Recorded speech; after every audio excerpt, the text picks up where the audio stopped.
but I wanted to take a shot at LA. And I remember I moved to LA and started auditioning and doing all that, and that was very very tough. A lot of people try to move to LA thinking that this is the way to go because you're talented and you have something unique to offer. But once you get there, there's like a million people trying out for the same Yep. thing that you're doing. So you have to be very, very, very, very, very special Yeah. to really make something happen. I've told that before to other people. Yeah, and luckily for me, I was just able just to make it happen. And so I remember 6 7 months in, it was rough. It was rough, man. I when I say this, like this is a very humbling experience. I barely could pay my bills. I was eating like going through the cup holders in my cars, like buying bean burritos from Taco Bell, like nickels and dimes, and bean burritos were 89 cents at the time. I don't know what they are now, That's real. but they were though, man. 89 cents. That's real. And I remember I didn't have no money. I get chills talking about it because this was absolute real. And I remember being in LA, and then my boy Stilo was a roommate too with us, and I remember he was doing really well. And when he was doing really well, he would support me a lot. So shout out to my boy Stilo, man, because I love that dude to death. And we don't get to talk a lot no more, but when we do talk, it's like nothing ever changed. And then I remember whenever he was hurting and I was doing good, we would just help each other out. And so that was a very very humbling experience. Something that a lot of people don't know about. So Yeah. when people talk to me about like, oh, I don't have this, I don't have that, like, trust me, I get it. I know. I was eating bean burritos for about a year and a half. Yeah. You know what I mean? What I think is It's super. nuts. What I think is super inspiring about that is that you moved there with your wife, Mhm. so that means you weren't the only one that was eating bean burritos. Yeah. You and your We're, wife, ramen noodle and soups, you man. and you guys are still together. cup for her. noodles. It's Like the noodles. I'm not even joking. Yeah. Like this is what we ate, and much love to her because she actually had a pretty good job, but what her job was doing was paying for all the bills, and it hurt me, man. It hurt me as a man, Yeah. and it hurt me as a husband. But it was her idea, and so I didn't want to back out. She believed in me, so I had to do what I could to make her like, hey, I can do this. I can make this happen.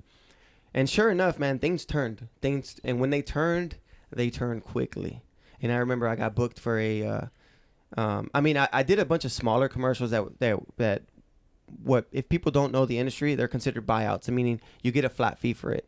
I remember I did a K-Swiss commercial and I'm holding a shoe and I'm speaking and everyone's like, man, you must have got paid for that one. And I got $1,500. It was a buyout. And it was probably like the most publicized commercial that I've done because I spoke in it. You can look it up on YouTube. It's still there. Like it's crazy. And maybe you guys can put it on here. We'll find it, right? Yeah, we'll try and find a clip. We'll But put it in here. I did that, and that really didn't pay nothing. And then I ended up doing a Pepsi commercial in Spanish, and that paid me like $4,000. That was the next one that paid me the most. $4,000 was a lot of money to me, so I was like, holy crap, I'm coming up, Yeah. right? So I remember I got paid 4Gs, and then that was the next thing, and that kind of was the trickling effect to what I'm getting to now. And then I remember once you pay your dues in the industry world, you want to book union jobs, which are SAG or AFTRA. SAG is Screen Actors Guild, and the other one is kind of goes towards television and radio. But now they're both combined. This was years back, and so I remember I booked my first commercial. It was a JCPenney back to school, and it was you guys might have remember this if you recall it, but it was you guys know the movie Breakfast Club, Yeah. and so it was a Breakfast Club theme, and you can look it up later too, but this commercial, like, I remember shooting it, and it was Screen Actors Guild. It was a SAG commercial. I'm like, okay, this is where you get the residuals, the royalties. Every time it airs, you get paid, right? So we did this commercial, and I remember getting I shooting it, and I got like a $2,500 check for shooting it. Now I was happy with that. 6 weeks later, my agent calls and says, hey, you got some checks here. And when you said, she goes, you got a couple checks here. Why don't you come get them? I went there. I went to go pick up a stack of checks. And it was from every time that it aired. And I remember my first stack of checks that I picked up was like 13,000 in checks. Some were 1,000, 500, 200, 300, 8,000. Like, they were just different. And then I remember 3 days later, she calls me back. She goes, you got more checks. And it was like another 8,000. I ended up making like 38,000 off JCPenney. That's right? crazy, man. A month later, I booked a McDonald's commercial that went both on the Spanish market and on the U.S. market, and the English market. And I thought that one was going to do better than JCPenney, but I still ended up making like close to 30,000 on that one.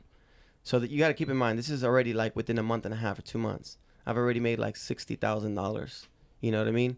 And then And this is in what year? this like was 2008. Yeah. So the reason why I ask you is because a lot of people just look at breaking now and they're like, oh, I still can't make a living off it. I still can't make a living off it. In 2008, you freaking make $60,000 in a month. That's crazy, you know. But I'll get to.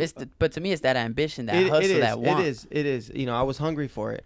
After I did McDonald's, I did T-Mobile. I did a T-Mobile commercial, paid like another $25,000, and so I'm like near 100K in like within 4 or 5 months, and that was crazy to me. You know what I'm saying? I'm quitting my job. So I started. No, don't, because that was it, right? So check this out. Thanks for tuning to Breaking Business once again, where we sit down with athletes, artists, and just various entrepreneurs, talks about success stories. Some things go good, some things go bad, and we're here to talk about all that stuff. So make sure you do yourself a favor and hit that bell notification, that like, that comment, and that subscribe button. Stay tuned. That's too much. Just press all of it. That's it. Peace. We out.